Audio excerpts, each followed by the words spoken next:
Hello, so welcome to day 6 of the Nature Connection Challenge we're doing in aid of nature connected neighbourhoods. And you may have noticed I'm calling it day 6, but it's actually night time. And full disclosure here, I've actually come out on day 5 because there's no guarantees that the sky is going to be particularly clear on day 6, so I'm making the most of it. And you can probably just about make out the moon. It's quite hard to make out anything very much with the camera on my phone in the dark. But if you'll take my word for it, I can see Orion with the sort of orangey Betelgeuse, sort of the hunter's almost lying on his back with the moon in his sights actually. I can see Cassiopeia, which is a sort of W-shaped constellation that's almost directly overhead. It's kind of like a wonky W or a chair to some people. And I can see Jupiter as well.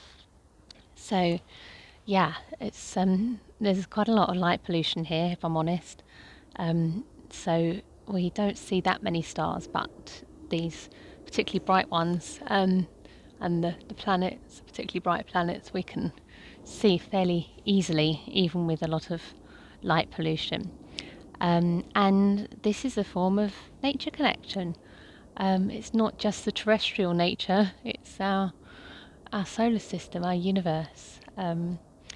We can connect with too, and in doing so, we're connecting with our ancestors and with future generations. They'll be able to look upon the same stars, same planets, same moon that we're looking upon tonight. Maybe not simultaneously, but going through time. It's a way of connecting us, and connecting us right the way back through our history. Some of these stars are so far away that it's possible that they're actually not still there. That in the time that it's taken for their light to travel to us, they've disappeared. But it will be a while before we actually see that. So yeah, there's some pretty incredible sort of space facts. It really gives you a sense of your perspective. And so I mean, it's watching the night sky is an opportunity for me to come out and connect with the night wildlife. And there are beetles and so on that navigate by the Milky Way. They kind of keep themselves in a straight line using our Milky Way. Lots of animals, plants, actually affected by light from the moon. And obviously the moon, it's not just the light, it's the moon obviously affects our tides as well. But it's quite incredible that that's reflected light off the moon. That's light from our sun that's travelled to the moon and is bouncing back.